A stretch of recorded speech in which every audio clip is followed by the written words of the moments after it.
আমরা ফিরে এলাম ক্লাস 10 ফিজিক্যাল সায়েন্স ক্লাসে। আমরা যে চ্যাপ্টারটা পড়ছিলাম চলতড়িৎ বা কারেন্ট ইলেকট্রিসিটি, আমরা এর আগে 3টে ক্লাস করেছি এই চ্যাপ্টারের ওপর। আজকে আমাদের লাস্ট ক্লাস পার্ট 4। আজকে আমরা যেটা পড়বো, যেটা দিয়ে শুরু করব, সেটা হচ্ছে তড়িৎ চুম্বকীয় আবেশ বা ইলেকট্রোম্যাগনেটিক ইন্ডাকশন। বিজ্ঞানী মাইকেল ফ্যারাডের এই বিষয়ে যথেষ্ট অবদান রয়েছে। তিনি প্রথম লক্ষ্য করেন যে একটা চৌম্বকক্ষেত্রের মধ্যে যদি একটা বদ্ধ পরিবাহীকে গতিশীল করা যায়, তাহলে ওই পরিবাহীটির মধ্যে একটা তড়িৎ প্রবাহের সৃষ্টি হয়। এই ঘটনাটাকে তড়িৎচুম্বকীয় আবেশ বলা হয়। এই যে তড়িৎ প্রবাহ যেটা সৃষ্টি হলো, সেটাকে বলা হয় আবিষ্ট প্রবাহ। তো এই আবেশিত ইএমএফ, আবেশিত তড়িৎ, এইটা কি করে সৃষ্টি হয় আমরা একটা উদাহরণের মাধ্যমে বুঝবো।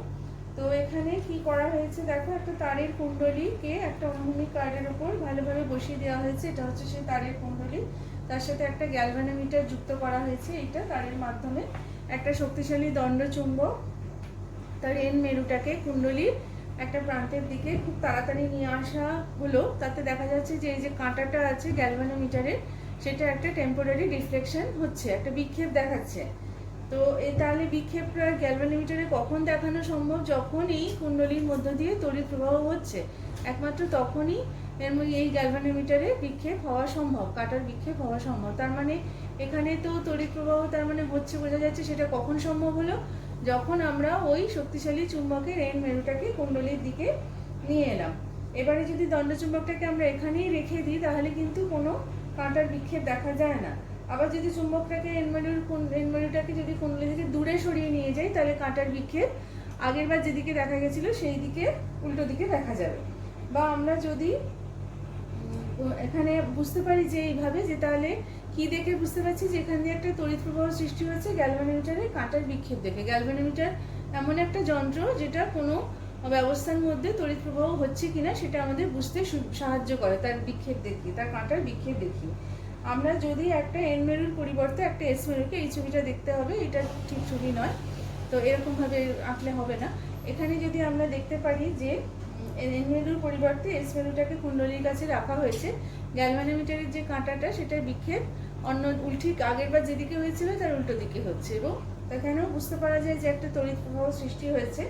তো এখানে আবিষ্ট তড়িৎ প্রবাহের অভিমুখটা এখানে এটা বিপরীত দিকে হয়, এটা দেখতে পাওয়া যায়।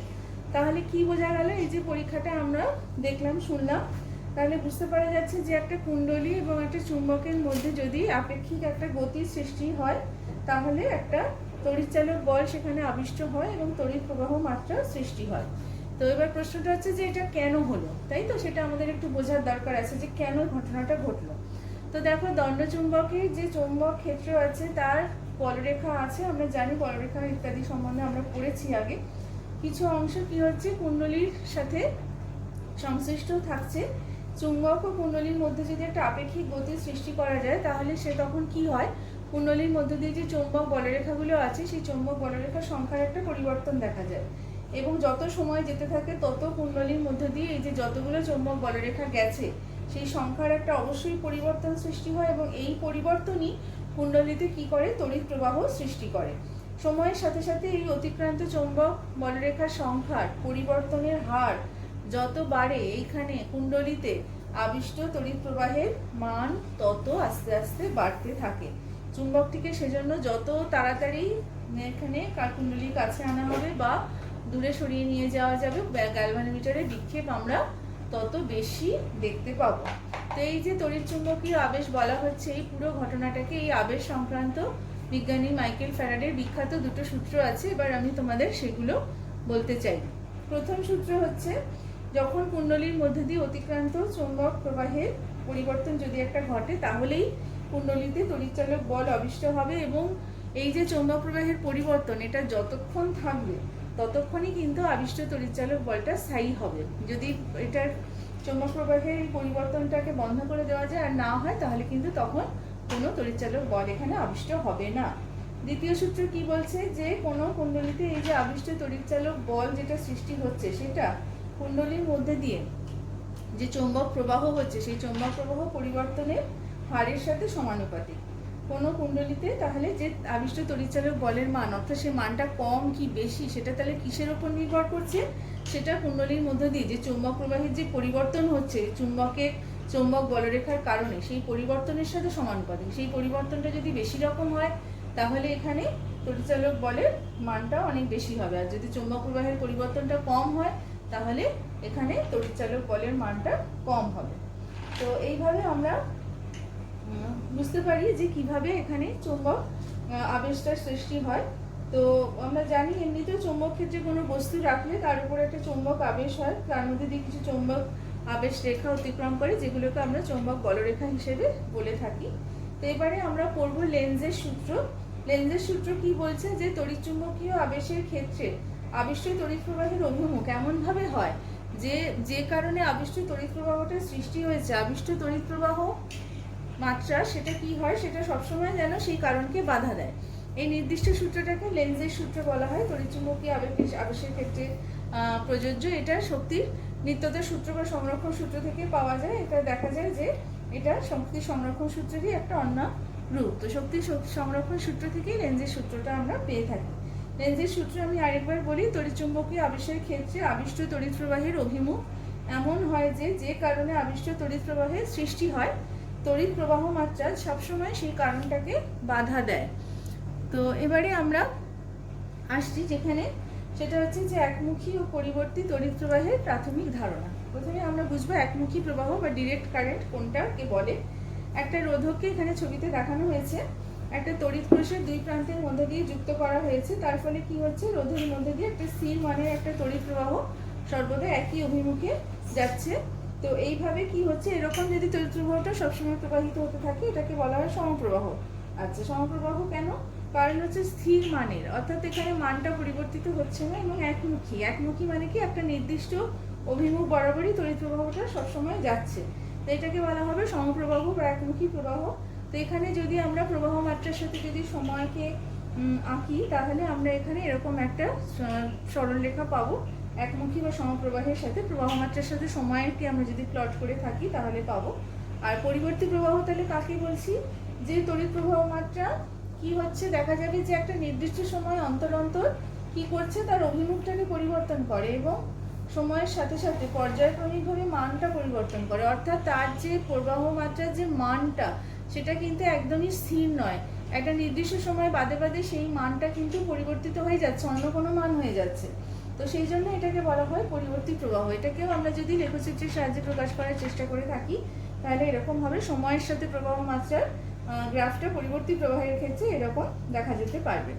আচ্ছা, ডিসি তাহলে এটা হচ্ছে একমুখী প্রবাহ বা ডিরেক্ট কারেন্ট, এটা হচ্ছে পরিবর্তী প্রবাহ বা অল্টারনেটিং কারেন্ট।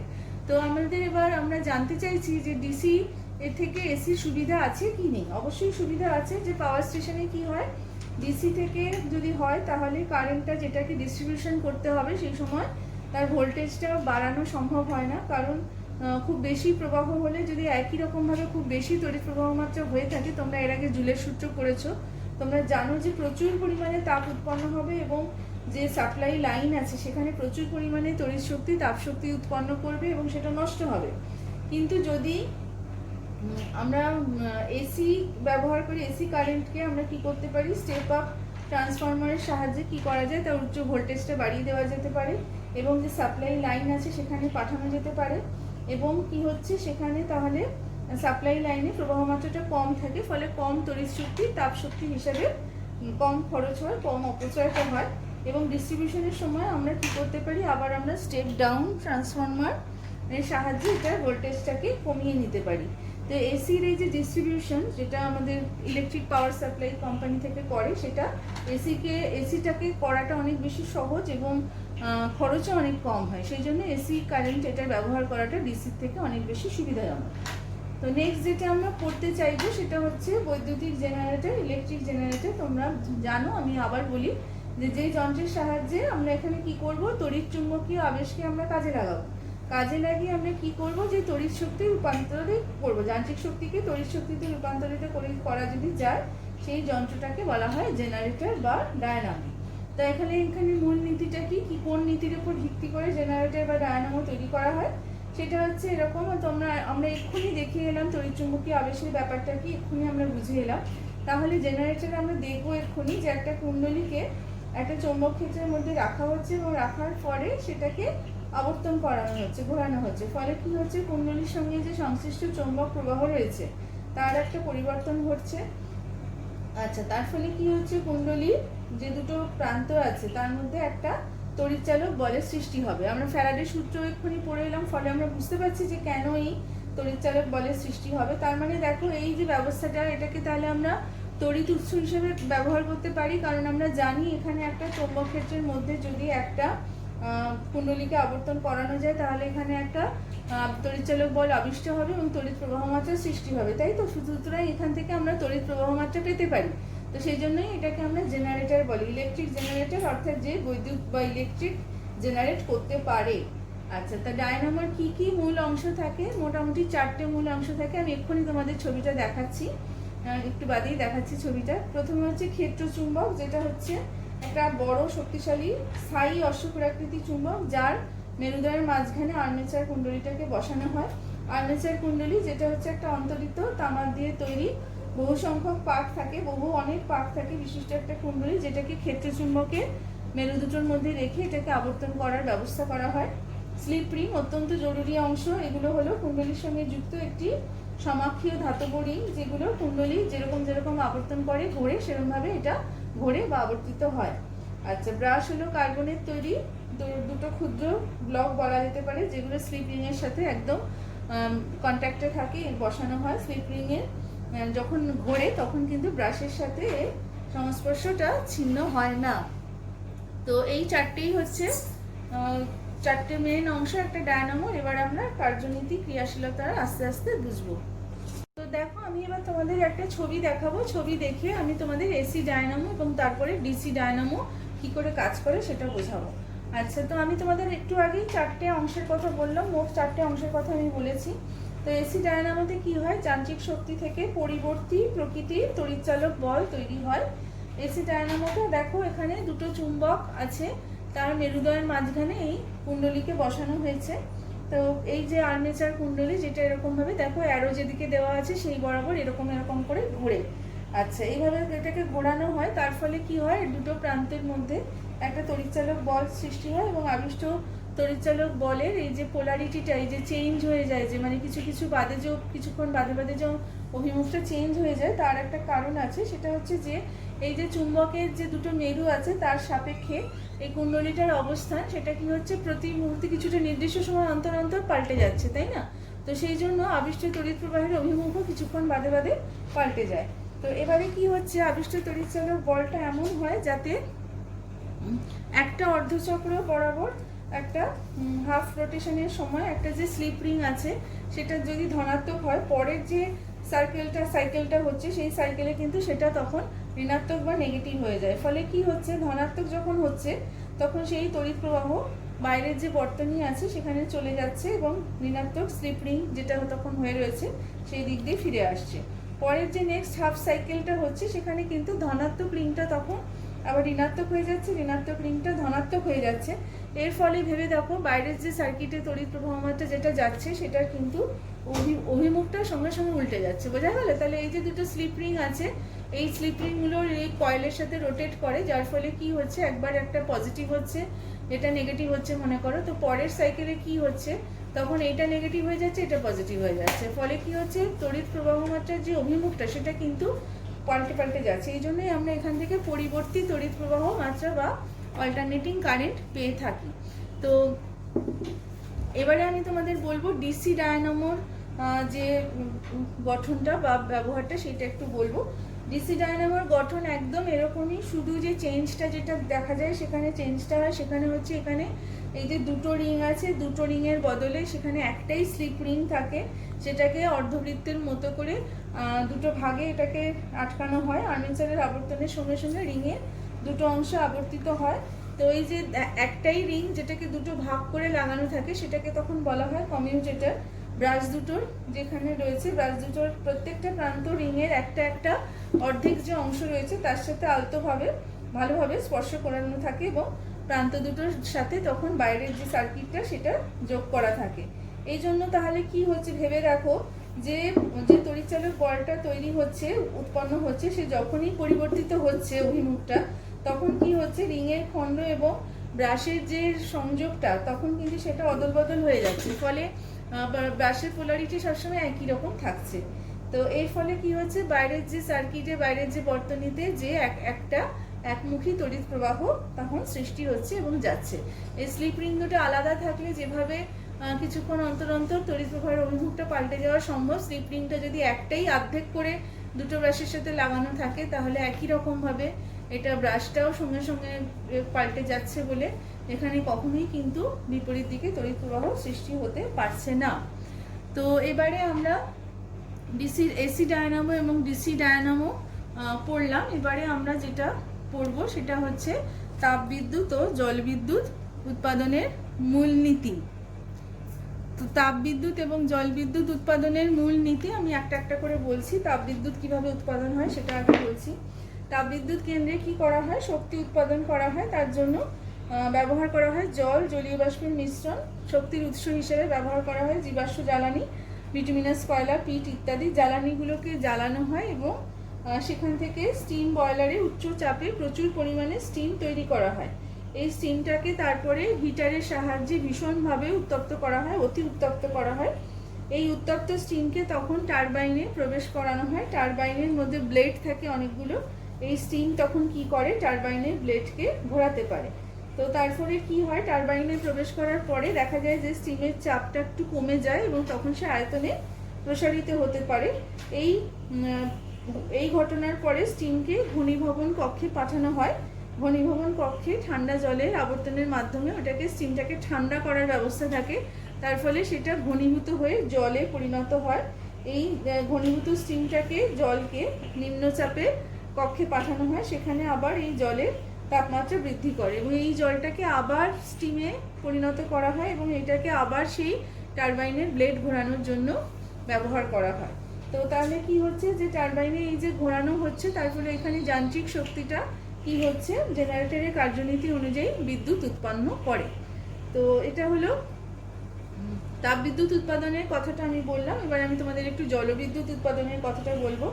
উচ্চ গতি সম্পন্ন যে জলবিদ্যুৎ আমরা দেখেছি, পাহাড়ে খরস্রোতা নদী, তার মধ্যে প্রচণ্ড জলের যে গতিবেগ থাকে, সেই শক্তিকে কাজে লাগিয়ে এই বিদ্যুৎটা তৈরি করা হয়। তো তাহলে কি করা হয়, কোনো নদী বা জলপ্রপাতের জলকে কি করা হয়, জলাধারে অনেক বেশি উচ্চতায় জমিয়ে রাখা হয়। এটা এমনভাবে একটা উচ্চ অববাহিকায় তৈরি করা হয় যেমন উপত্যকা অঞ্চলে, যাতে প্রাকৃতিক পার্বত্য অঞ্চল হলে ভালো হয়, যাতে চারদিকের মধ্যে অন্তত 3 দিক যাতে পাহাড় দিয়ে ঘেরা থাকে, আর নিচের দিকে নিম্ন অববাহিকার দিকে একটা বাঁধ তৈরি করে দেওয়া হয় যেখানে জলের প্রবাহকে আটকে রাখা হয়। এই জলের যে আধার থাকে সেখান থেকে একটা সুড়ঙ্গের মধ্য দিয়ে জল কি করে, উচ্চ গতিতে বিদ্যুৎ উৎপাদন কক্ষে পৌঁছায়। বিদ্যুৎ উৎপাদন কক্ষে পৌঁছানোর পরে এইখানে কি হয়, এই যে জলের যে প্রবাহ যেটা যাচ্ছে সেটা কয়েকটা জল কপাট বা স্লুইস গেটের সাহায্যে নিয়ন্ত্রণ করা হয়। এই উচ্চ গতিসম্পন্ন উচ্চ গতিবেগ নিয়ে জল যখন বিদ্যুৎ উৎপাদন কক্ষে পৌঁছাচ্ছে, সেখানে সে টারবাইনের ব্লেডকে ঘোরাতে সক্ষম হচ্ছে এবং একটু আগে আমি যেরকম বললাম সেই জেনারেটরের নিয়ম অনুযায়ী, বিদ্যুৎ উৎপাদনের নীতি অনুযায়ী সেই টারবাইনের ব্লেডকে ঘোরাতে সক্ষম হচ্ছে এবং সেখান থেকে বিদ্যুৎ উৎপন্ন করা সম্ভব হচ্ছে। তো লাস্ট যে টপিক আমাদের এই চ্যাপ্টারে সেটা হচ্ছে গৃহস্থালির বৈদ্যুতিক বর্তনী। সেটা আমি এবার তোমাদের আস্তে আস্তে বলবো। তার আগে তোমাদের বলে দিই যে গৃহস্থালির বৈদ্যুতিক বর্তনীতে যে বিভিন্ন উপাদান আমরা পেয়ে থাকি সেগুলো কি কি। যেমন প্রথমেই হচ্ছে সুইচ। বর্তনীতে আমরা জানি তড়িৎ প্রবাহ চালনা করার জন্য অথবা বন্ধ করার জন্য আমরা কি করি, যে যন্ত্রটা ব্যবহার করি সেটা হলো সুইচ। সুইচ নানান রকম হয়, একক মেরু সুইচ হয়, দ্বিমেরু সুইচ বা ডুয়াল সুইচ হয়। কোনো তড়িৎ যন্ত্রের মধ্য দিয়ে প্রবাহ চালু বা বন্ধ করার জন্য একক মেরু সুইচের বেশি ব্যবহার হয়। তাহলে আর সকেট হচ্ছে একটা তড়িৎ বর্তনীতে ব্যবহৃত একটা দৃঢ় সংলগ্ন একটু বস্তু, যার মধ্যে একটা প্লাগ আটকানো হয়। সকেটে 3টে ছিদ্র থাকে, এখানে দেখানো হয়েছে। ওপরের বড় ছিদ্রটাতে আর্থ তারের কানেকশনের জন্য, ডান দিকের ছিদ্রটা লাইট তারের কানেকশনের জন্য এবং বাঁদিকের ছিদ্রটা নিউট্রাল তারের কানেকশনের জন্য। প্লাগ যে টপটা থাকে সেখানেও 3টে ধাতব পিন পিতলের তৈরি, যেটা একটা এবোনাইটের তৈরি খাপের মধ্যে বসানো থাকে। প্লাগ টপের ওপরে বড় মোটা পিনটা আর্থ কানেকশন, ডান দিকের পিনটা নিউট্রাল কানেকশন আর বাঁ দিকের পিনটা লাইভ কানেকশনের জন্য ব্যবহার করা হয়। তো লাইভ তার হচ্ছে কোনটা, যেটা হচ্ছে বিদ্যুৎ উৎপাদন এবং ডিস্ট্রিবিউশন কেন্দ্র থেকে আমাদের বাড়িতে যে তড়িতের যে সাপ্লাই হয়, তো তার মধ্যে সেটা যে তার দিয়ে ডিস্ট্রিবিউশন থেকে আসে সেটাই হচ্ছে লাইভ তার। আচ্ছা, লাইভ তারের এই নিরাপত্তার কারণে এগুলো বিভিন্ন যে অন্তরকের যে আবরণ তার রংটা বিভিন্ন করা হয়। আগে লাইভ তারের রং লাল ছিল, কিন্তু বর্তমানে লাইভকে বাদামি রং দিয়ে চিহ্নিত করা হয়। তারপরে নিউট্রাল তার, যেটা নিউট্রাল তারটাও বিদ্যুৎ কেন্দ্র থেকেই আমাদের বাড়িতে আসে। তারটা ব্যবহার করা হয় এই বর্তনীর সংযোগটাকে কমপ্লিট করার জন্য। বৈদ্যুতিক যন্ত্রকে বর্তনীতে সংযুক্ত করা হলে কি হয়, তড়িৎ প্রবাহ লাইভ তার থেকে প্রথমে যন্ত্রের মধ্যে যায় আর নিউট্রাল তারের মাধ্যমে বৈদ্যুতিক কেন্দ্রে ফেরত যায়। তো আগে এই তারের অন্তরকের বর্ণ কালো করা হতো, এখন আন্তর্জাতিক পদ্ধতি অনুযায়ী বর্ণ হালকা নীল করা হয়। আরেকটা তার থাকে যেটা হচ্ছে আর্স তার, যেটা কেবলমাত্র নিরাপত্তার কারণেই ব্যবহৃত হয়। তো এই তারটা লাইভ তার থেকে প্রচুর তড়িৎ প্রবাহ যায়, বর্তনীতে একটা ফিউজ গলে যায়, ফিউজ থাকে, তোমরা ফিউজের কথা আগে শুনেছো। বর্তনী থেকে যেটা বিচ্ছিন্ন হয়ে গিয়ে যদি বেশি পরিমাণে তড়িৎ প্রবাহ হয় তাহলে যন্ত্রটিকে বিচ্ছিন্ন করে দুর্ঘটনাটা রোধ করতে পারে। আর তারের অন্তরকের বর্ণ আগে সবুজ ছিল, এখন বর্তমানে সবুজ অথবা হলুদ করা হয়। তো আর থাকে মেন সুইচ একটা ডুয়াল সুইচ, এটা ডিস্ট্রিবিউশন বোর্ডে ব্যবহার করা হয়। মেন লাইন সুইচ অন এবং অফ করার জন্য। মেন সুইচ আমি একটু বাদে দেখাবো এটা কি করে। মেন সুইচ আমাদের বাড়িতে যে ইলেকট্রিক সাপ্লাই থেকে যে ইলেকট্রিকটা আসছে, তড়িৎ যে সরবরাহ হচ্ছে সেটাকে ঠিকমতো ডিস্ট্রিবিউট করে এবং সেটাকে নিরাপদ একটা ফিউজের মাধ্যমে যতগুলো তার সহকারী বর্তনী আছে সেখানে পাঠায়। এবং কোনো কারণে একটা বর্তনীতে যদি ওভারলোড হয়ে যায়, বেশি তড়িৎ প্রবাহ হয়ে যায়, তাহলে মেন সুইচের সঙ্গে ফিউজ বা এখন এমসিবিও ব্যবহার করা হয়, তোমরা দেখেছো মিনিয়েচার সার্কিট ব্রেকার, সেটা নিজেই অফ হয়ে যায়। ফলে মেন্স থেকে এই বর্তনীতে ক্ষমতা সরবরাহ বন্ধ হয়ে যায় এবং ওভারলোড জনিত কোনো আগুন লেগে যাতে কোনো দুর্ঘটনা না ঘটে সেটাকেও আটকানো সম্ভব। তো এবারে আমি তোমাদের একটা ছবি দেখাবো, ছবি দেখালে তোমাদের বুঝতে সুবিধা হবে। এবারে আমি আমাদের বাড়িতে যেরকম একটা ব্যবস্থা থাকে ইলেকট্রিক সাপ্লাইয়ের থেকে আসে এবং কিভাবে সেই ইলেকট্রিসিটিটা ডিস্ট্রিবিউটেড হয় সেটার একটা মোটামুটি চিত্র আঁকার চেষ্টা করেছি। খুব ভালো হয়নি, তো বইতে খুব সুন্দর করে ছবি আছে, সেইটা দেখে নিতে পারো। আমি মোটামুটি তোমাদের একটা ধারণা দেওয়ার জন্য আঁকার চেষ্টা করেছি। তো এখানে প্রথমেই আমি দেখাতে চাইবো যে এখানে প্রথমে যে লাইভ তারটা যেটা আমাদের ইলেকট্রিক সাপ্লাই কোম্পানি থেকে আসছে, সেটা আমাদের লাইভ এবং নিউট্রাল দুটো তারই আসছে। সেটা প্রথমে আমাদের মিটার বক্সে আসছে। মিটার বক্স থেকে লাইভ তারটা যেটা মেইন সুইচ আছে, এখানে মেইন সুইচটা আছে, মেইন সুইচের মেইন ফিউজের মধ্যে দিয়ে মেইন সুইচে যায়। আচ্ছা, তারপরে কি হচ্ছে, এখানে এই মেইন ফিউজের মধ্যে দিয়ে লাইভ তারটা এলো। আচ্ছা, তারপর কি হচ্ছে, নিউট্রাল তারটা মিটার বক্স থেকে সরাসরি মেইন সুইচে আসছে, এখানে আসছে।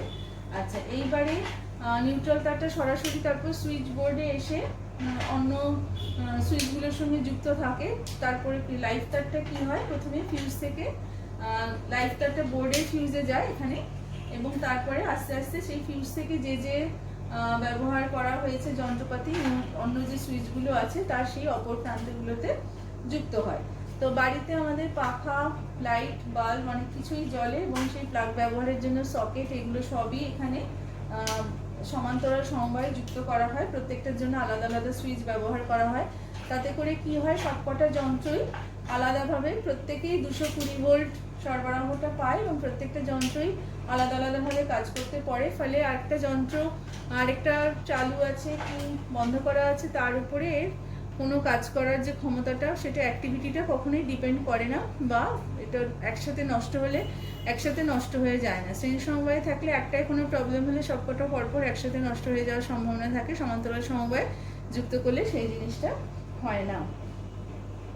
তো এখানে আমরা মোটামুটি একটা রেখাচিত্র দিয়েছি, অন্য বইতে অনেক সুন্দর ছবি পাবে, সেগুলো ব্যবহার করতে পারো। মোটামুটি একটা ধারণা দেওয়ার জন্য এটা দেওয়া হয়েছে। তো আমাদের কারেন্ট ইলেকট্রিসিটি চ্যাপ্টারটা এখানেই শেষ হচ্ছে এবং তার সাথে ক্লাস 10-এর ফিজিক্যাল সায়েন্স সিলেবাসটাও আজকে শেষ হচ্ছে। আমি আপাতত এই চ্যাপ্টার থেকে আজকে আমি যা পড়ালাম তার মধ্যে থেকে যে ধরনের প্রশ্ন হতে পারে কয়েকটা প্রশ্ন দিচ্ছি।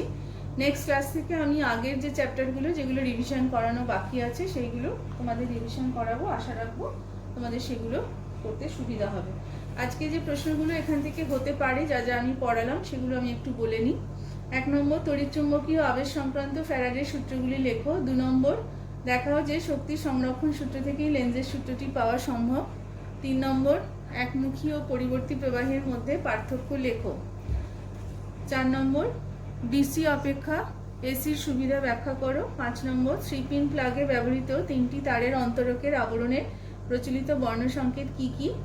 6 নম্বর, গঠনসহ একটি এসি ডায়নামোর কার্যনীতি লেখো। 7, জলবিদ্যুৎ উৎপাদনের ভিত্তিগত কৌশল আলোচনা করো। 8, গৃহস্থালির বৈদ্যুতিক বর্তনীর সরলতম চিত্র অঙ্কন করো। 9, চিত্রসহ একটি ডিসি মোটরের গঠন ও কার্যপ্রণালী ব্যাখ্যা করো। 10, আর্থিং করার কারণ কি।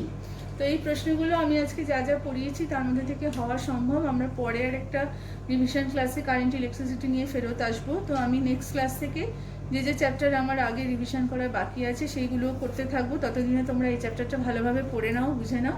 আমি কারেন্ট ইলেকট্রিসিটি রিভিশন ক্লাস নিয়েও আসবো, ততদিনে এইগুলো ভালোভাবে পড়ে নাও, বুঝে নাও। যতটা সম্ভব পড়াটা তৈরি করে ফেলো। সবাইকে অনেক ধন্যবাদ।